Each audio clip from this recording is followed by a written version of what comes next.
крајно уште една година за Next Gen Podcast. 2024 година беше доста успешна за нас. Снимивме 22 епизоди, донесовме 22 гости и отворивме 22 различни теми или различни разговори со истите тие гости. Сам да ви се заблагодарам на сите што останавте со нас цела една година, за сите кои дојдовте на почетокот, на средината, на крајот на оваа година и се приклучивте на нашиот канал. Сакам да ви известам дека во 2025 година продолжуваме. Минатата година ветивме епизода секоја недела, снимивме 22 епизоди, што значи дека некаде 40% успешност имавме од тоа што го ветивме.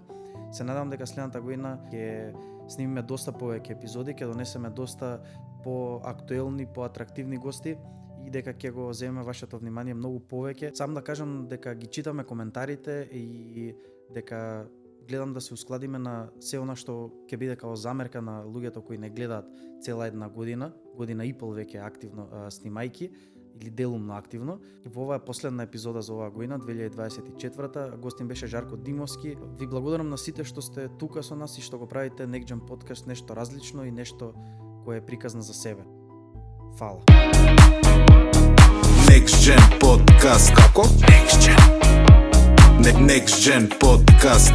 Next Gen. Next Gen. Имаш тремати се? Не бе. То се појавува, тоа ме Не занимава. бе, брат, уопште. Пред луѓе, пред 800 Не брат, ја уште кога почнувавме на студии, са професорот нешто ни вика, дојдете ќе ви правам сега нешто, пошто тремак имате сите, вика ќе ви правам еден лек, оно свр плацебо ефект ни правеше, сол ни даде да лижнеме и малце вода као деме. И гледам сите брат нешто кој иде поише пати у WC, кој му се суши устата, кој ја брат ладен шприцер. И до една граница тоа не е окей. Знаеш, пошто убаво е да имаш конструктивна трема. И со тек на времето некако не знам како си ја создадов, ама знаеш, конструктивна трема. Да останеш така у концентрација малце, еден адреналин позитивен. А иначе има луѓе тремаџи, брат, тоа е ле. Знаеш какви ситуации има позади вако, позади сцена пред да искочат. Значи постати глумци тремаџи. Тоа е малце. Па скоро сите, брат. Скоро сите. И тоа е добро. Само што ти викам секој различно манифестира. Некој оди во круг врти текстот го како се вика Го повторува. Го повторува, фала ти. Ле, закочи. Го Много понавља, рано ке снима. рече, го понавља. Ова, нема како, блупери. На репит. Да, некој брат, појма немам. Ја гледам да се сконцентрирам и склекови правам. Правам едно комат 40 склекови да се фокусирам, брат, да речеме и тргам после. Тама нем ќе ме разбуди малце, нем ќе ме стисне и шибам. Значи така го сечеш. Да. Има некој со длабока концентрација, има некој се затвара сам, не искача, брат, од гримиорна е гардеробата, нели. Секој различно, брат, секој различно манифестира. А пред камери, па што имаш и телевизиски представувања, проекти. Немам, брат, воопшто не. Помал е притисокот, предпоставам, пред камера него пред Па да, сцена. дефинитивно е помал пред камера, затоа што овде, двете камери и DP-то е позади. А пред публика, брат, кога ќе застанеш ти 800 луѓе, кога ќе ги осетиш дека дишат заедно со тебе, малце е зафркната работа. Е пример за Луцифер сега што беше за премиерата на отварање, брат. Првата реплика ми е шта е, нисте ме овако замишљали. И се дига завесата, брат, ја стојам, а прво има едно 30 секунди ги гледам очите колку можам. Тоа вака е цела огромна сала, вака вртам со поглед и гледам. Сите те гледат, сите знаеш, се осеќа таа една енергија взаемна и е многу интересно. И гледам нивната енергија секогаш да ја искористам, за мене да им биде убаво, за да им направам нив да им е уште поубаво. Така некако хендлам, играм шах со публиката. Така ги балансира. Али дефинитивно, извини што те прекинувам за да го закрушам овој театар е магија between here and now, помеѓу сега и овде. Значи тука сега се дешава, разбираш? Пред тебе го гледаш глумецот, умира, крвари и така натаму во наводници, а филмот го снимаш, јесте и тоа е тешко да го извадиш на камера, разбираш? Ама немаш толку притисок, Да, мислам. имаш други алатки, монтажа, Да, ефекти. апсолутно, Имаш други да. алатки што те вадат. Се у прошлата епизода ми замерија дека не сум го представил гостинот. И сега значи да те представам прво од моја гледна точка. Ние секогаш почнуваме како ти беше гостин иначе 3 пати кај Жаре и кај Томас. Да. И они некој исконцепт имаат кај што одма влегуваме од муабетот, па јас се сеќам од некаде и продолжуваме подкастот. Денес со наше Жарко Димовски, еден од нашите моментално најпознати актери, би рекол, кој највеќе се експонира како по социјални мрежи, така по театарски улоги. Моментално тоа го прави во соседна Србија, во Белград, во новиот отворениот театар Одеон. Така е. Ќе збориме и за тоа. Кариерата е почнува тука, значи ќе збориме со еден глумец денес за тие што сакаат вовед во разговорот. Мене ми е секогаш подобро кога нема вовед и повеќе некако се осврнуваме на карактерот на личноста што доаѓа, отколку сега класичен вовед, бидејќи ова е подкаст и некако ти сега конкретно тука не ја застапуваш ни твојата професија, Да, повеќе се застапуваш себе си као карактер. Сега кога сме кај тоа, јас те представив како глумец, нели твоето професионално некако остварување, а каков е на страна од тоа, како би се опишал ти како Жарко? Види, јас секогаш го зборувам истото, дела, а не зборови. Некако ги оставам другите да зборат за мене и делата, ако треба да се опишем како човек, ајде да не бидам скромен, зверетина од човек. Шала на страна, брат, моментално се остварувам како татко, еве година и пол и некако тоа ми е главна преокупација покрај сите други работи што ми се случуваат, ама некако многу последниот период прибегувам кон духовното. Често го кажувам тоа дека живееме во век каде што луѓето се духовно осакатени, веќе ќе им станам доседен оние што ме пратат, ама морам тоа да го повторувам затоа што нели репетициум ест матер студиорум и треба да им влезе тоа на луѓето. Да се осврнеме кон себе си внатре и осврнувајќи се кон себе си внатре, ние се осврнуваме кон Бога, односно кој како сака, ако некој еве не верува во Бога, има и такви луѓе, кон универзумот, кон повисокото, кон енергијата, знаеш, на крај ќе се сложиме дека сите викаат, на крај има нешто, разбираш. Така да осврнувајќи се кон себе си, ние се осврнуваме кон Бога и осврнувајќи се кон Бога, па се осврнуваме кон себе си. И тоа некако така го правам сега зашто почнав муабетот од како станав татко, тоа го кажувам, знаеш, сите викаат кога ќе станеш родител, се раѓа она вистинска љубов. Ја викам со секој поглед од син ми вака кога ќе се застанеме, кога ќе ме види, се има година и 4 месеци и почнува да разбира, знаеш, кога ќе го видам него, низ очите негови го гледам присуството на Бога, односно на Светиот Дух. Знаеш, таа една енергија, една топлина, една волја за живот која знаеш дека си незапирлив. Така да ете некако така би се опишал моментално како човек кој што се стреми секој ден да биде подобар. Што викав овде и го сликав кога дојдов, секој ден туркај се напред за да можеш да станеш подобар од вчера. Така да само така можеме да станеме подобри. Трчајќи со себе. Правејќи трка сам со себе, некако така би се опишал. Значи, гледајќи се моментално, би се опишал како некој духовен човек, фамилиарен, со својата фамилија, со својот син. Кога истражував за тебе на порталите, да видам дали ќе најам нешто интересно за збориме. Сватив еден феномен на македонските портали, што не знам дали ќе се сложиш, дека име најомилено име да пишуваат за некој познат и за моментот кога ќе се оствари како родител и после тоа име главна тема и сек да се наследи околу тебе и твојот син Вито, ако не се Вито, така е. Не грешам. Тоа е малце. И сега моментално во таа улога пред некој ден гледав видео од Брайан Џонсон, не знам дали го следиш. Не. Брайан Џонсон, тој е еден Не го знам, ама не го пратам. Да. Нели инвестира во, за тие што не знаете може да отворите. Има едно видео кај што гледа слики од себе и зборува на тема дека всушност ние не сме истиот човек низ текот на животот, тоест колку се менуваме и колку гледајќи се преку слики, тоа си ти, нели си бил таму присутен се, но всушност бил некој друг човек. Сега зборевме за тоа што си сега, татко, остварен, фамилиарен човек, успешен актер и многу повеќе. Ако можеш сега да имаш слика од тебе, да се навратиме назад, од која слика би почнал и како би го гледал тоа? Шеве некој си твој 18 години, 17, кога почнуваш кариерно да размислуваш да се остваруваш, тоа што би кажал за човекот што го гледаш? Кој е, што прави тој човек? Има еден феномен на овие лайф коучови, односно еден совет кој што викаат дека секогаш е добро да носиме во новчаникот слика од самите себе си кога сме биле мали.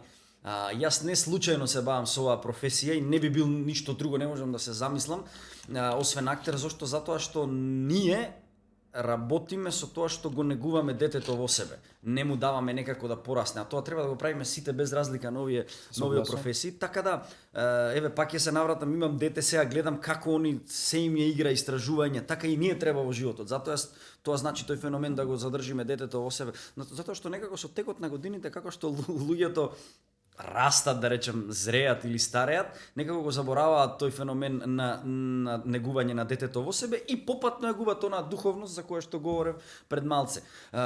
Сакам да кажам дека јас тоа дете Жарко, онај порив, тоа дете што го имаше за истражување, јас го имам и ден денес. тука е некаде цело време си седи тука со нас, скока по рамото мој, цело време вика одиме понатам, дај да видиме што има таму. Затоа што не човекот не се менува многу во текот на животот, човекот се менува константно во текот на животот. И драстично. И драстично. Ја вчера не бев истиот, сега да не звучам сулудо, вчера не бев истиот со овој што сум денес, односно вечер кога ќе си легнам нема да бидам истиот човек кој што станал са бајлево. Зошто? Затоа што цело време таа желба за истражување е тука некаде. И истражувајќи го светот, истражувајќи се себе си, јас помалце се менувам, знаеш, се шифтам полека. Како се вика кога имаш дрво и кога го резбаш, знаеш, на крајот од денот, на крајот од животот наш, ние ќе имаме една финеса на изрезбано дело од самите себе си, која што на почетокот пред 20 години личела на, сега да земеме дрво, едно личела на некое дрво, а сега изгледа на совршено дрво, разбираш? Тоа совршенство Зависи можеби како ќе го резбаме. апсолутно, тоа совршенство можеби никогаш нема да го достигнеме, но треба да се стремиме. Така да ете, тоа дете до 18 години, па тоа и не е ни дете, јас така се гледам се уште 18 години као вчера да живеев тука во студентскиот Кршинас. До 18 години. Сега пред Да, себе. апсолутно. Да. И јадев тука во тоа, како се вика, ресторанот, чувени ресторан. Го знаат сите. Да, сите го знаат. Така да некако со таа помисла и дојдов да се остварувам себе си, да го правам ова што го правам денес, за да го направам некако, колку и да звучи клише ова, светот подобро место за живење. Зошто? Што значи тоа? Тоа значи дека правејќи ова работа што ја правам, и тоа често го повторувам, и порано мислев, тоа е можда разликата кога дојдов на 18 години тука, затоа што цело време луѓето ми викаат добар си као глумец, свирам инструменти, као из ова си талентиран и пееш супер, као вау, и некако порано мислев, леле, многу сум мангуп, што знам се да правам. А сега уствари сваќам дека од дистанца после 18 години, 17 односно, од кога имав 18, муабетот ми е дека сега гледам дека сето е тоа уствари дар од Господа на повеќе канали, ако ја замислиме миксетата голема, само на повеќе канали нешто од озгора низ мене протекува. И што сакам да кажам? Сакам да кажам дека правејќи ги луѓето среќни преку ова што го поседувам јас како своеврстен талент, затоа и се бавам со ова, гледам дека јас станувам посреќен, поголем човек и гледам дека на луѓето им е поубаво, што значи барем на 15 минути дори го даваат аплаузот на крајот од представата и гледам дека се насмеани и им е убаво, знам дека барем за 15 минути тој дел од светот со тие луѓе тука сум го направил да биде подобар. На моменти барем кога ќе си легнат вечерта, ќе легнат со насмевка или ќе им се врати некоја реплика од представата или некое делче за кое што ние сме работеле мако трпно 3-4 месеци, да каже тоа беше многу добро. Така дете некако така ги гледам тие работи. Така да тоа дете е тука со мене и мислам дека ќе биде со мене уште долги години. Оно детето жаре кое што ме тера цело време да истражувам. Пошто најлесно е да седнеш во комфорт зона и да заборавиш се и тогаш луѓето забораваат на се и тогаш се опуштаат и тогаш почнува полека да венее цветот наместо да го полеваме со вода и да му даваме константно сончева енергија за да расте. Така да ете. Сега ми спомна дека те бивало за повеќе работи, повеќе во креативниот во креативниот сектор. Сега ме интересира колку тебе ти значеше фокусот во животот и да се насочиш спрема едно, бидејќи претпоставам дека добар глумец, актер не се станува баш така, само со талент. Да. Претпоставам дека има доста работа позади. Во кој момент имаш ли таква некоја размислување, работење на себе на тоа поле, фокус, пронаоѓање на тоа што сакаш сега да го следиш како пат, бидејќи сега јас гледајќи по твојата биографија моментално и претходните години од кога што сум можел или јавно да те видам како се експонираш, гледам дека имаш некоја патека доста јасна и прецизирана. На тој момент кога почна да работиш? Претпоставам дека доста покасно. Не можам да кажам дека конкретно сум се насочил кон нештото. Или како го хендлаш општо тоа? Бидејќи има доста луѓе што би рекле ако те бива за повеќе работи, знаеш тоа може да биде и мана. Тоа веќе себе некогаш го препознам, често знаеш да се дистрактираш лево, десно, некако барајќи себе си од самиот и некој креативен порив, можеш да го имаш како личност, како карактер. И сега градејќи се на некој посериозно ниво, захтева нели отстапување од некои работи и одење малце посмело, поодлучно. Види, во една насок. Брус Ли често тоа го зборува, една многу интересна фигура, вика не прави 5 работи по 1 саат, туку прави една работа 5 сати. Фокусирај се на нештото. Крафтинг се вика тоа и во нашата работа, нели?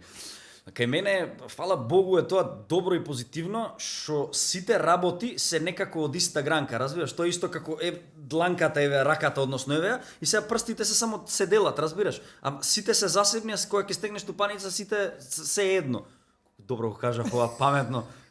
Во тоа ќе Потенцирате го. направиме Ова стварно многу интересно. И знаеш некако ја стискам тупаницата и знам дека целта која што сакам да ја постигнам е едно исто. Што значи тоа? Тоа значи продуховување себе си и она што го кажав пред малку на другите да им биде подобро. Значи и преку глумата и преку музиката, односно јас татко ми е тапанар, цел живот сум јас со инструменти, цел живот сум по свирки, по свадби кај што сум одел, по рок концерти кај што свиреле и со пеење се бавам исто, пошто и доаѓам од една попска фамилија каде што сите прекрасно пеат. И знам ќе се соберевме на слава, баба ми, Бог да ја прости, имаше четворица браќа кои што беа попови и децата нивни исто во црковен хор и на слава кога ќе требаше да се запее молитва, тоа кога ќе прозвучеше со петтогласие некој мене им беше, знаеш, некако што викаме душата ми ја галија и сега сежам. Тоа се таквите моменти, како што тоа мене ми представувало тогаш некој ревелейшн, така сакам и јас со своите работи да им помогнам на другите некако. А помагајќи им на другите си помагам и себе, нели на тоа детето да му продолжам, да му помогнам да истражува. Така да не би рекол дека едната работа од другата ме дистрактира, него само ми помага. Секогаш примарен фокус е нели глумата кај мене, пошто ја можев комотна се посветам и само на пеење, на која забаталев глумата. А преку пеењето не можам толку да ја негувам глумата, а со глумата, преку глумата можам да го негувам и пеењето. Ти најде НЗС. Да, најдов некој НЗС. Имам извадено и свои 2 песни до сега авторски, односно како пејач се појавувам и како текстописец во 2 песни. Првата ми ја напиша Валентино Скендеровски, втората Димитар Андоновски. И видов дека и тоа интересно пробива кај публиката, но сепак да си пејач, само пејач, треба да се посветиш на тоа. А вака од време на време знам да извадам по некое музичко дело и тоа да некако да знам дека останува за понатаму. Исто тоа така некако пеењето и глумата ги споив преку работењето мюзикли.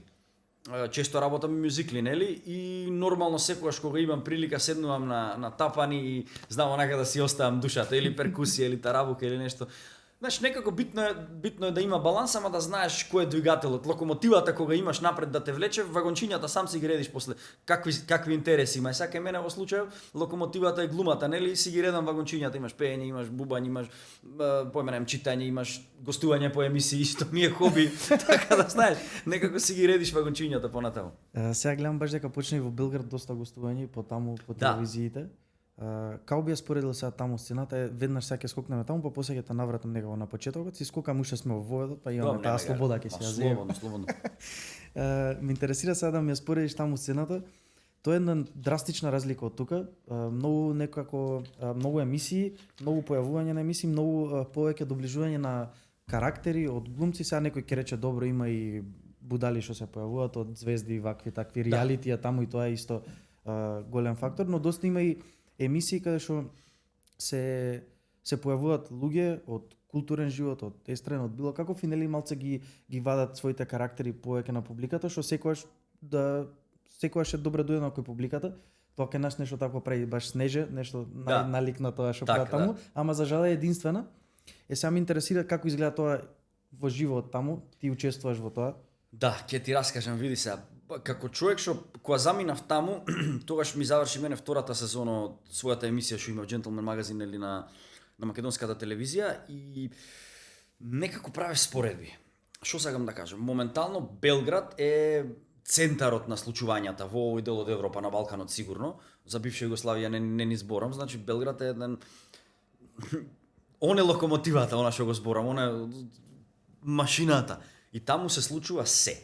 Што се однесува до телевизија, пошто еве нели соработувам и со Pink телевизија многу, гледам какви анализи се прават таму за една емисија да биде гледана. И тоа што го кажав и кај Жаре последно кога бев и кај Томас им го спомнав и тоа, јас тоа не го знаев како факт.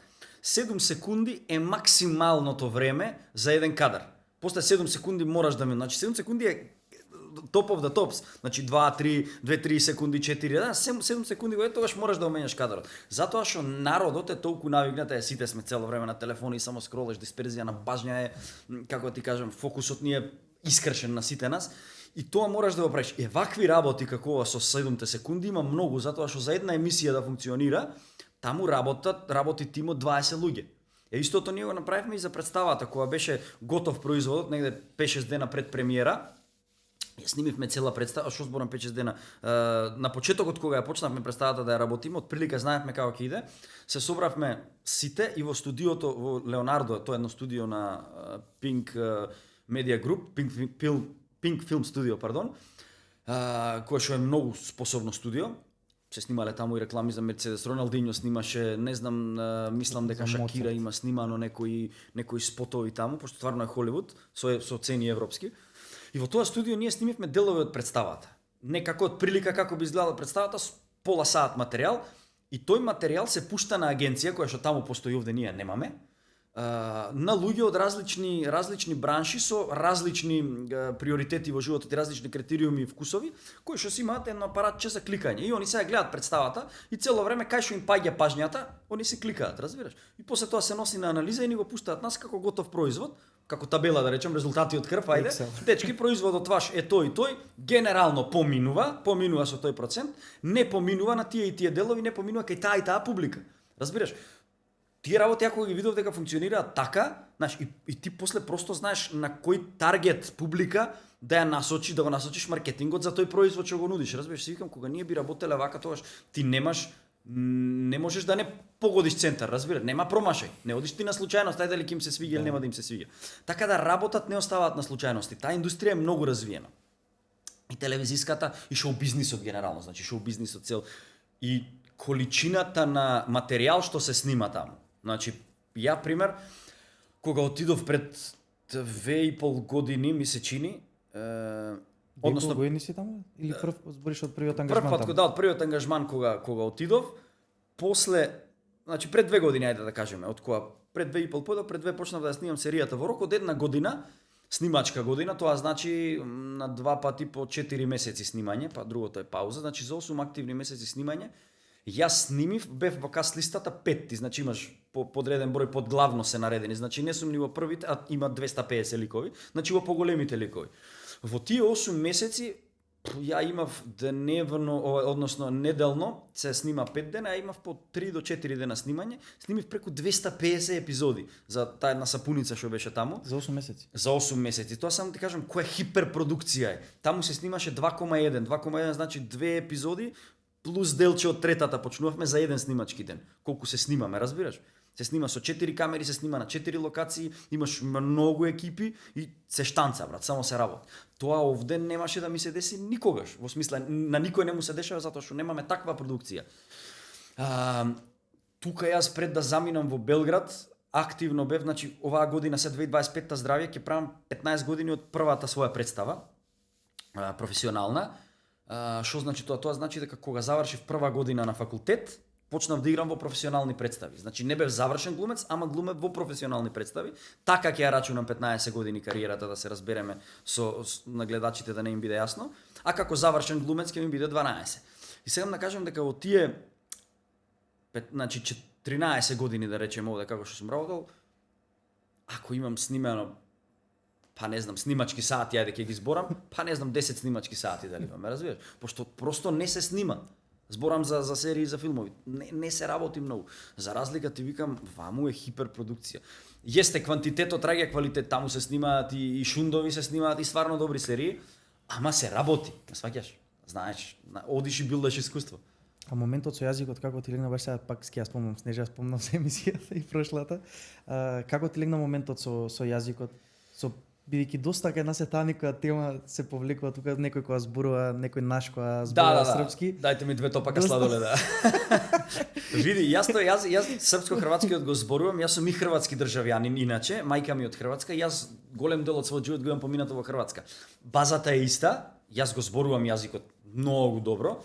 Српско-хрватскиот, со тоа што во Србија кога отидов, ги чистам тие Ч, нивните, разбираш, пошто ние имаме К и Ч, а тие имаат Ч и К, тоа е едно чудно К некое, и немаат Г они и немаат Дж, како ние што имаме. Значи имаат Дж, има таму некој се друго, сега да не го кршам ја јазикот тука. На тоа работам почесто, отколку ли на другите, на формирањето на мислата и размислувањето на самиот јазик. Значи немам проблем, ти викам, некако пошто мајка ми од таму, ја цел живот водев некако паралелен живот.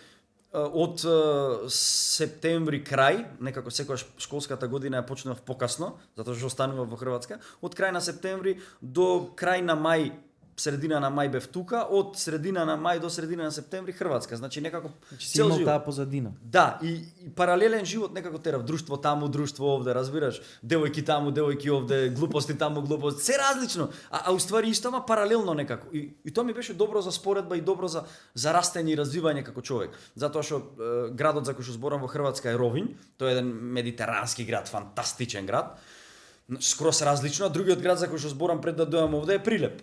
Разбираш, двете работи ги поврзува тутунот, затоа што Прилеп се одгледува тутун, а ваму е најпознатата творница духана Ровин за цигари фабриката и некако тоа е некоја, како се вика, паралелна поврзаност. А ти не пушеш на крај?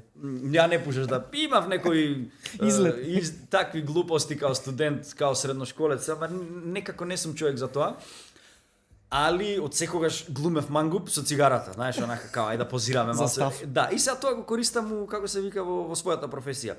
Мала дигресија, тоа секогаш го користам кога ќе прашат зошто стана глумец, ако имаш такво прашање сега ќе разбереш, затоа што од секогаш сакав да бидам се во животот. И сватив дека само на даските што живот значат и на големото платно можам да бидам тоа што сакам. Значи таму можам и да запалам цигара и да играм пушач и да ми е кејф и да сакам да позирам со цигарата и ред други. И да не го носиш дома. Така, и да не го носам дома, да го живее тоа некој лик. Што вика Робин Вилијамс, Бог да му душу просто и каже ние актерите живееме поише од обичните луѓе, затоа што барем 2 сати навечер го оставам Жарко на пауза и го играм вечер во Луцифер или појма неам, или Леонардо или Клаудио или Гоце од Припор или било кој лик да ми е, ме разбираш, кој да е ликот. Така да ете некако така човекаш убаво го каже тоа, не ги носам дома тие работи, а некако ги проживувам.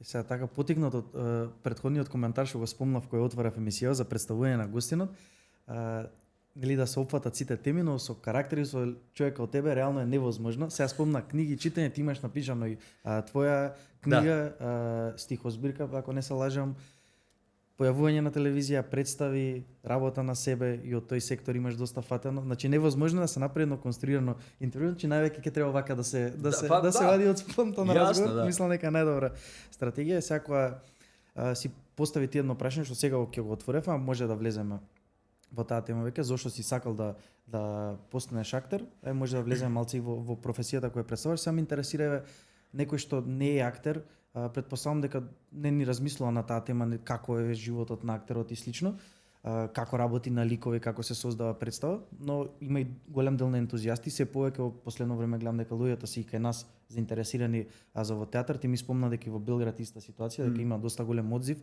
и за во театарот кој моментално работиш. Само интересира работењето на лик, формирањето на лик, како оди тоа кај тебе, онака како треба на некој лаик да му објасниш, бидејќи тој лик претпоставувам се, значи скрош лаички, дека ти добиеш некој сценарио кај што има карактерни особини, можеби тикови, можеби физички карактеристики што ги поседува.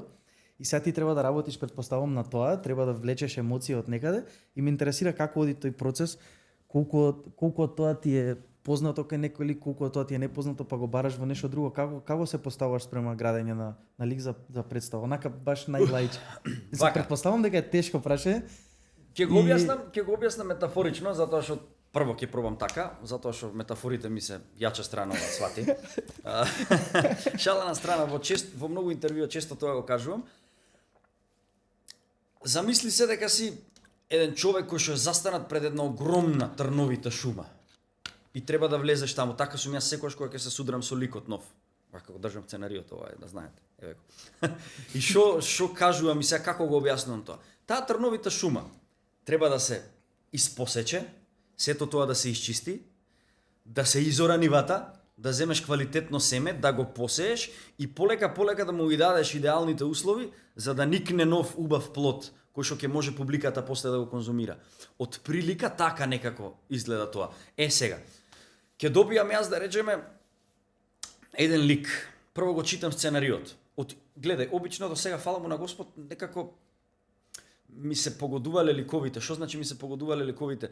Кога го читам ликот, се замишлям одма себе си. Не сум имал до сега ситуација Да не се да го гледаш читам и да викам чекај, да не се видам себе си во тоа, разбираш? Тоа и често кога читам рандом книги различни и како дете кога сум читал книги, некако се поистоветувам со херојот, мислам тоа валјда сите го правиме додека читаме книги, ама подлабоко влегувам, разбираш, и дури некако си викам што би направил ја во оваа ситуација да сум на негово место. Значи, читајќи го сценариото, гледам дека ми годи ликот, односно гледам дека човекот што ме ангажирал, кастинг директорот за таа улога, гледам дека многу добро го препознал тоа кај мене, односно го препознал мене кај ликот. Ме препознал мене кај ликот. Така да, читајќи го првиот пат, јас секогаш викам првото читање на сценариото, ќе зборам сценарио, може да е театарски текст, може да е филмско сценарио, ќе зборам сценарио унифицирано да биде, да се разбереме. Читајќи го сценариото, секогаш првото читање е најинспиративно. Јесте дека ние во текот на работата го поминуваме тој текст уште 100 пати и со секој ново читање имаш нови работи, ама првото е најако затоа што нема втор пат за прв печаток, разбираш? И тогаш се раѓаат најголемите идеи. Не знам од кај доаѓа тоа. Значи не знам како и за идеја кога пишуваш прв пат, кога ќе ти дојде некако најмокина. Некако така и знаеш, не знам јас како сум одлучил овој лик да има таков тик, пошто имаме ние многу пречки, се вика тоа. Колку повеќе пречки има ликот, толку е поинтересен. Дали сега имаш надворешно градење на лик и внатрешно градење на лик. Внатрешно градење на лик е онај метод актинг што го зборуваат сите, кога копаш емотивно. А надворешно градење на лик е, си вика, мајке му ставам овде лузна, ќе шошка, ќе направа еден тик вако, ќе ставам чизмата нешто и тераме, ме разбира. Пример сам да кажем. Она внатрешното градење на лик, тоа е многу комплицирано. Јас секогаш викам и се борам од една страна дека глумците треба да имаат бенефициран стаж, а од друга страна ние можеме да работиме се до последниот здив, затоа малце контрадикторно, за нас нема пензија. Затоа што глумецот, односно карактерот на сцена кога се нервира, телото твое не знае дали се нервира жарко или жарко глуми. Телото твое преживува стрес.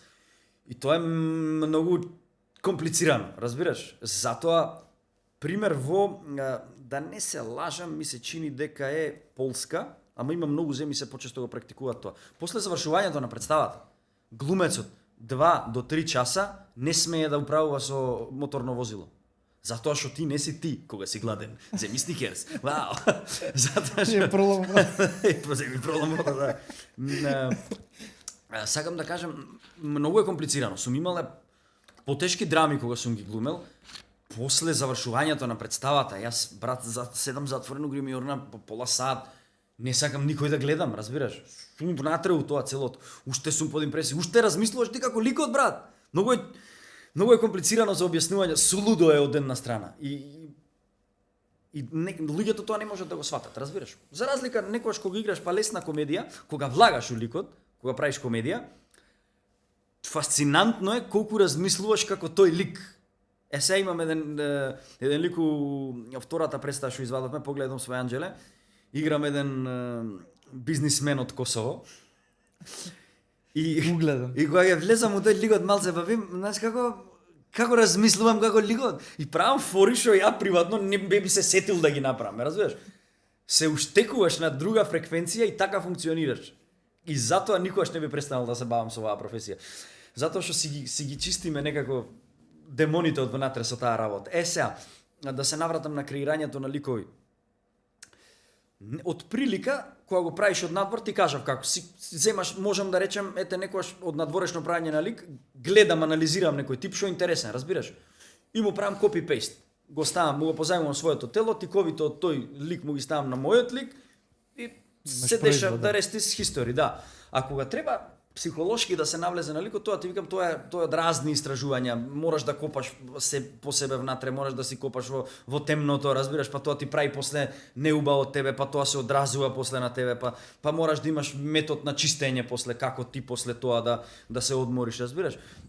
Често ми се дешавало после долго време креирање на лик, па еден, па друг, па трет, да кажам дечки ми треба пауза, разбираш, месец дена не ме чепкајте. Ќе ги играм тековните проекти, ќе ги реализирам и повторувам представите, ама нов не ми барајте лик, затоа што прво немам инспирација, второ не можам ни да се уштекам на горе да протече низ мене, разбираш, треба малце да се даде воздишка.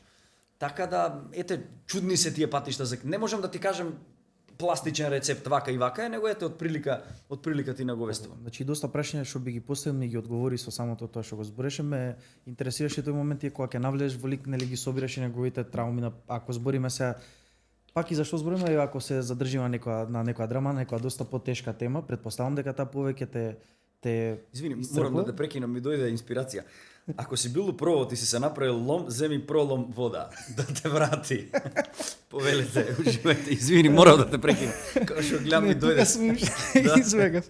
Не избегав. Значи моментот дека ги собираш и тие темни работи, сега тоа е ти си веќе посериозен човек, маж во кај што може некако ова и што го кажуваш повеќе да се разбери поточно некако да го усклеш во мисла, ме интересира кога го имаше тој некој breakthrough што би рекле као актер, бидејќи претпоставувам, тоа сигурен сум дека на 18-19 години идејата била повеќе и само да бидам актер, тоа е интересно, Да. тоа е кул се, бидејќи мислам дека пред 22, 3, 4, 5 години ретко кој може да допре толку длабоко, поготоа тие ликови претпоставувам дека не се бараат од тебе Да. на таа возраст, но секако се соочуваш, гледаш постари глумци, имаш професори, како и дојде тој процес на техничко оформување, тоа е системско оформување на глумец, да се вратам сега на прашањето, а не аз затупам и јас.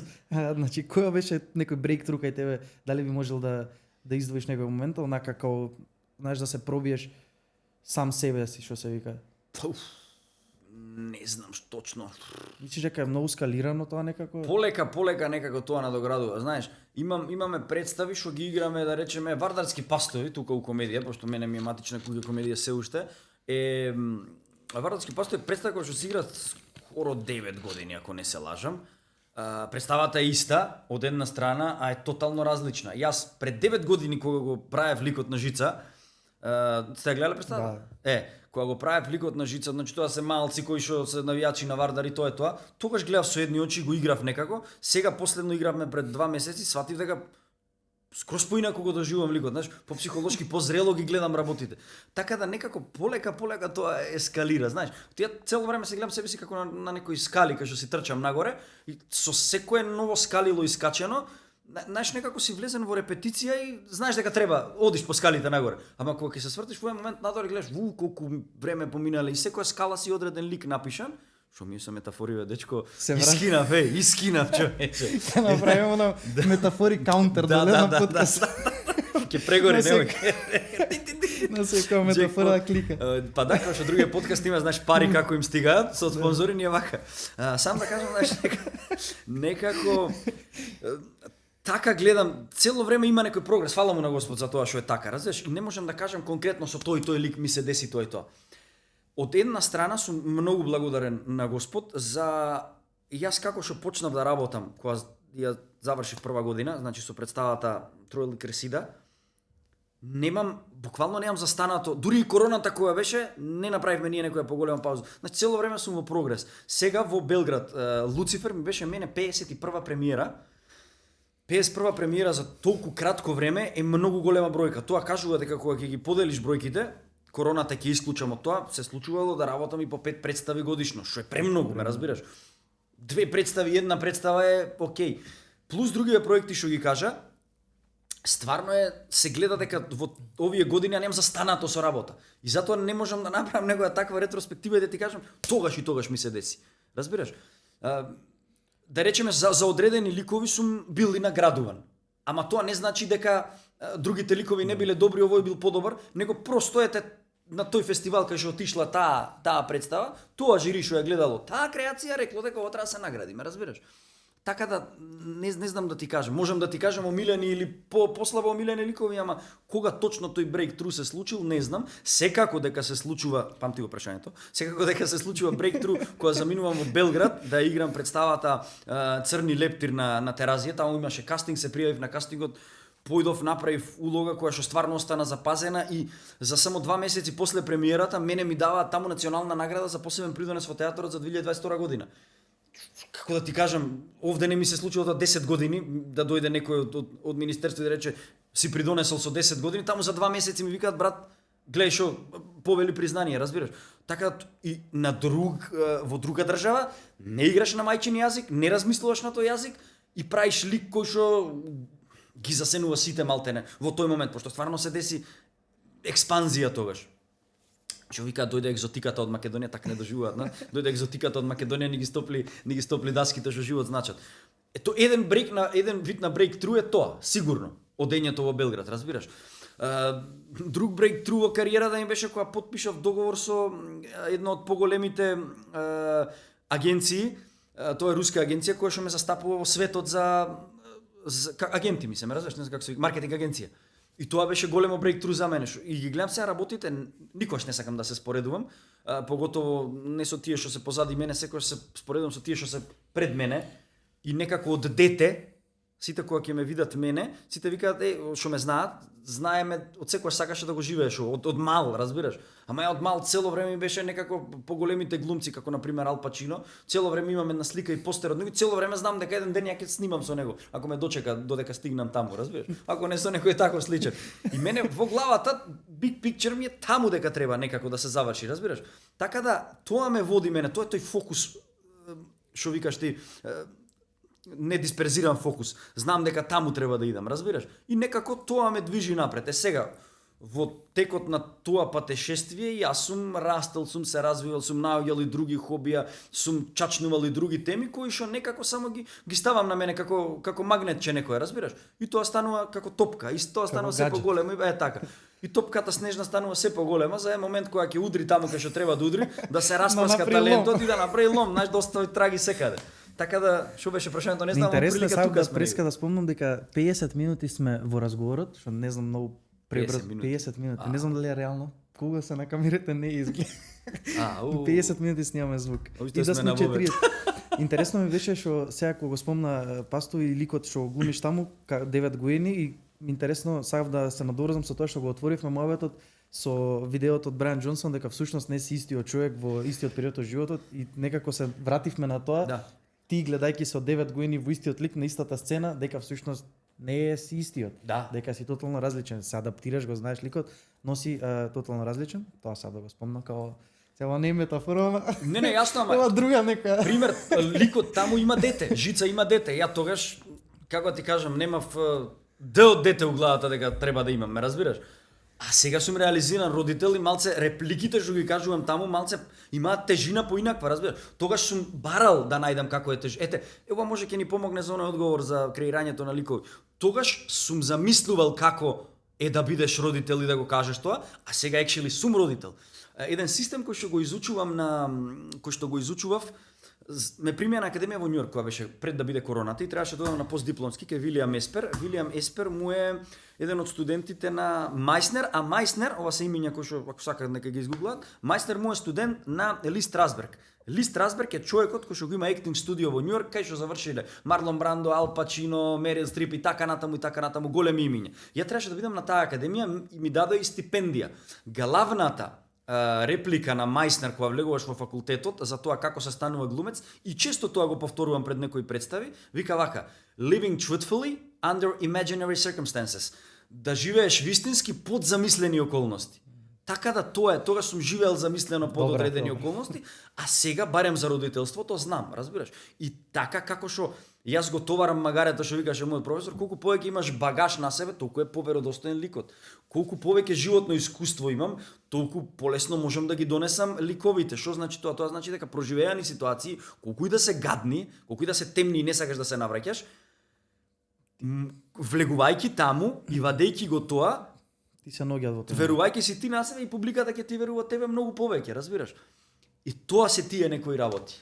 Сако сме кај театрот да не скокнеме одма на друга тема, па сигурно ќе забегаме, спомнавме филм веќе се некако може и натаму да отидеме. Уште едно прашање, сам интересира исто лаички. Моментот кога ќе се изигра лик, се имаш предпоставам, не знам која ти е најиграна представа по колку пати ја имаш одиграно, да речем сигурно имаш стотина пати. Пастови над 100 е сигурно. Да. И најдолго е на репертоар. Ме интересира моментот кога се прави ликот, таа креативно што ти треба тоа давање на нешто внатре од себе повеќе за креирање. Ме интересира дали се смалува сензацијата и дали од моментот кога ќе осовладаш тој лик емотивно, па и физички ајде полесно предпоставам, дали понатаму некако ти е веќе во арсеналот и полесно ти е да го извадиш и да го представиш или секое појавување е некако од ново копање малце подлабоко? разбираш, двете прашања се составени во одговорот, што сакам да ти го кажам. Затоа го сакам јас театарот многу, затоа што е жива материја, тоа што кажав помеѓу сега и овде. Представата, театарот буквално жива материја, да не објаснувам повеќе. Затоа што пример Пастови од 150 одиграни лупам, не знам колку се, ниедна изведба не е иста и ниедна не траела иста. Премиерата на Вардарски Пастови на 8 март 2000 и која година беше 15-та, мислам, небитно, траеше 2 сати и 10 минути, последната изведба сега траеше 3:00. Значи 50 минути продолжи напред. 50 минути, разбираш? Сценариото исто претпоставувам. Сценариото исто, ама различно. Пошто ќе се фатиме на една тема, баш ка се знам со колегите 12 години работиме заедно у комедија сите од кога сме вработени. Се фаќаме за една тема и импровизацијата е нешто што го одржува театарот жив, а јас многу ја обожавам таа импровизација и ќе тргнеме, разбираш, и тоа е буквално како тенис, брат, си го подаваме топчето и тоа станува интересна игра, жонглираме и на публиката е интересно и ново им е. Пастови, имам една пријателка сега веќе и другарка, порано како ми беше фан, затоа и се запознавме, Маја, ја поздравувам кога ќе го гледа подкастов, а ќе го гледа сигурно, 32 пати ја има гледано Пастови. 32 пати, разбираш? И вика, да, 90% е иста представата, ама секојаш има нешто ново што ни прави, што ме онака голицка за да дојдам пак да ја гледам. 32 пати е, како ти кажам. И да, генерално во принцип е иста представата, ти го вадиш арсеналот, ама секога знаеш дека нешто ново ќе се деси и со возбуда одам на работа, разбираш? Што некој ги гледам како работа, тоа е живот. А импровизацијата е поголем дел од некоја представа што е по комедија и слично, во драма помалце се отстапува. Колку онака импровизацијата сама по себе колку би ја ставил како битна или како процентуално да се случува во една театарска представа, како таа се развива и слично. Дали тука влие, предпоставам се има режисер на представата и слично, дали влие од таа страна? Бидејќи ти сега што ми представи дека доста сакаш, бидејќи ти си лик вака како што може да проценам по еден час скоро разговор, кој е доста послободен, сака импровизација, не сака да се држи до нешто конкретно, но предпоставам по другата страна дека има режисери и кои други да се позадински во креирање на представа, па сакаат да е по-складна представата, да не бега од некои граници што може он ги замислил во главата, па како се третира импровизација внатре во театарот или вака се. Режисерите се тука до премиера и после си одат. Ова е едно гледиште, се шалам.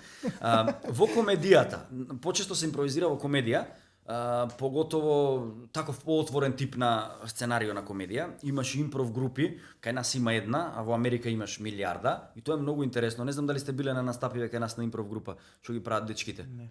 Тоа е многу интересно, амерички шаблоне. Пет глумци сме на сцена, имам еден водител, еве ти си водител, ти одиме уште четворица, не сме на кауч седнати, ама негде сме тука.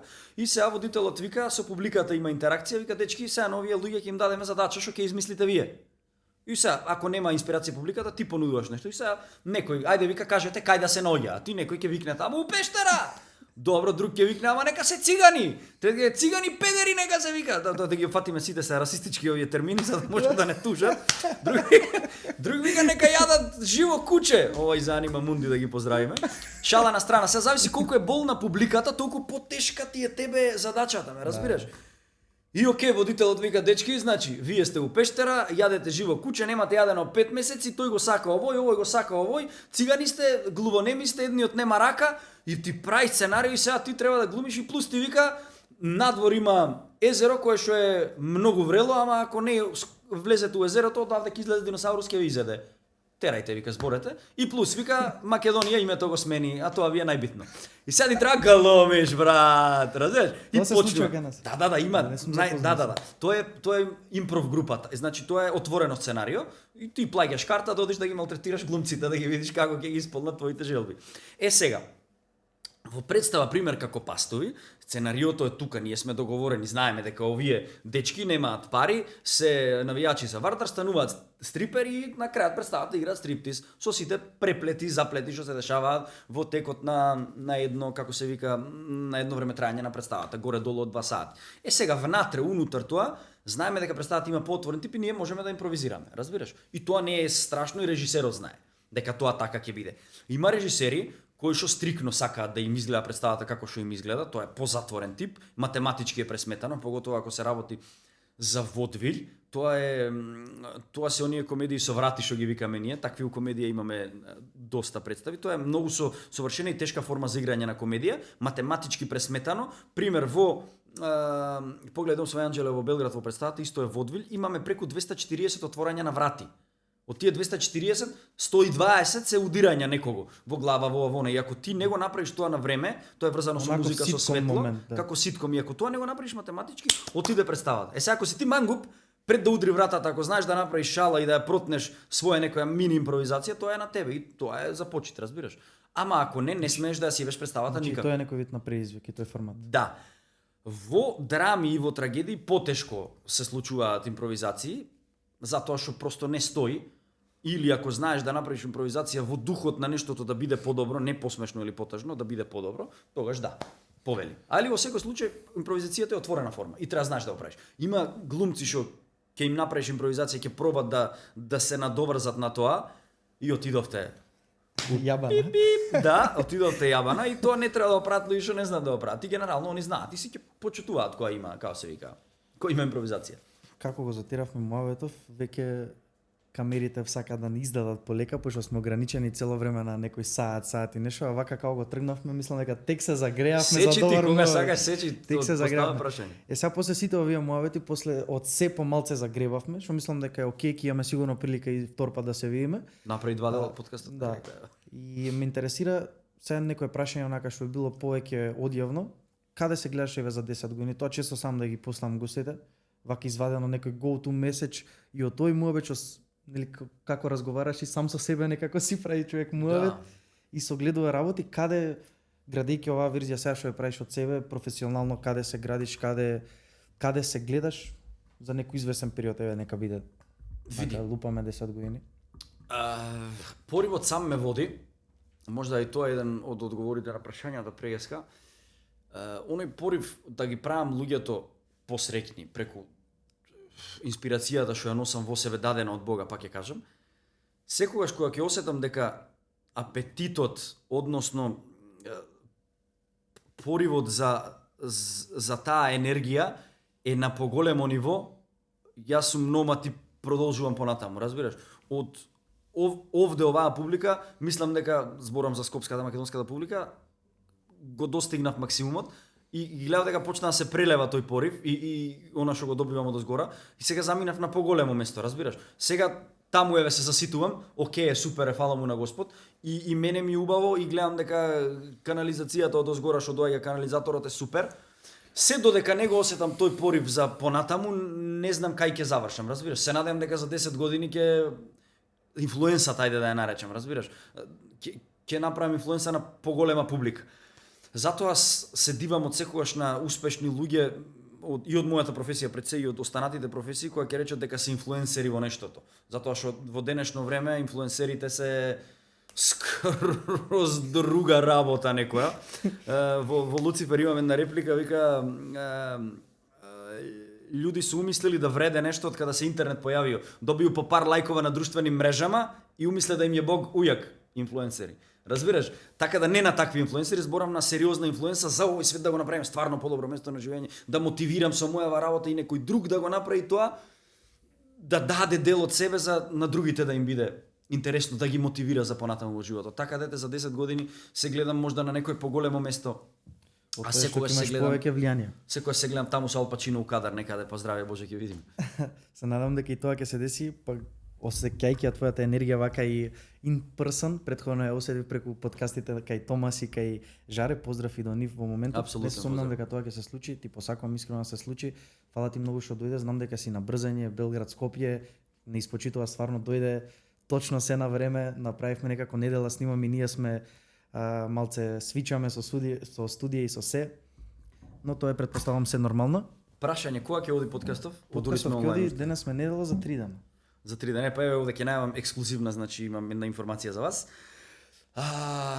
Од 16 јануари до таму почеток на февруари почнувам да снимам филм во кој што ќе бидам главна улога, ќе снимаме филм околу Божик, Божична авантура се вика филмот, српска продукција нормално, но на овие простори ние сме немале филм за Божик таков како американска топла приказна и еве тука Christmas story. да, апсолутно кај вас ја давам информацијата. Таму ќе бидам македонец кој што живее во Белград, така и цело време во својата работа и во ликовите таму гледам некако да е протна Македонија, пошто тоа ми е, знаеш, тоа ми е печатот. Порано. Така да тоа и ќе продолжам и да го правам понатаму, али кај вас е ексклузивно да знаете, ексклузивно Жарко Димовски со филм. Вау. Така да фала Фото, ви, видео. да, фала ви многу за и за Фала ти на поканата. тебе што дојде. Фала ти брат, Многу. супер сте, уживајте и мислам дека треба да ми дадеш нешто да не заборавиш.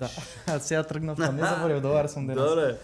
Имаш Гледам таму ни сугерираат вака мафта дечкото. Не заборев, сите се пошто заборав првите 4-5 епизоди од кога почнав на даваме поклони, стандардно заборав. Оваа прилика сега од јавувањето на подкастот, како и секој до сега, го искористувам да се заблагодарам на луѓето што се со нас, тоа се нашите спонзори, Urban Life, тоест брендот Барнер, кој е еден од најпознатите светски брендови за очила за заштита од сина светлина, кои се неопходни да ги носите доколку поминувате 4, 5 или повеќе часа пред екрани. Исто така со нас и Пролом вода во оваа сезона. Нашиот гостин денес ќе добие еден од новите модели на Барнер, станува збор за Бред на очарите, истите и целиот друг асортиман, торбите, ќе кажев, сега да кажам торбите бомбата, томбите. Торбите бомбата кои ги гледате во позадина од кадарот на гостинот, исто така може да ги нарачате на Urban Life со 10% попуст доколку внесете код NextGen. Ова е за тебе, Фала ти пријателе. Фала ти многу што дојде. Мене ми беше одлично, искрено. Фала ви на сите што останавте со нас овие 60 и некоја минута. До следно гледање, пријатно.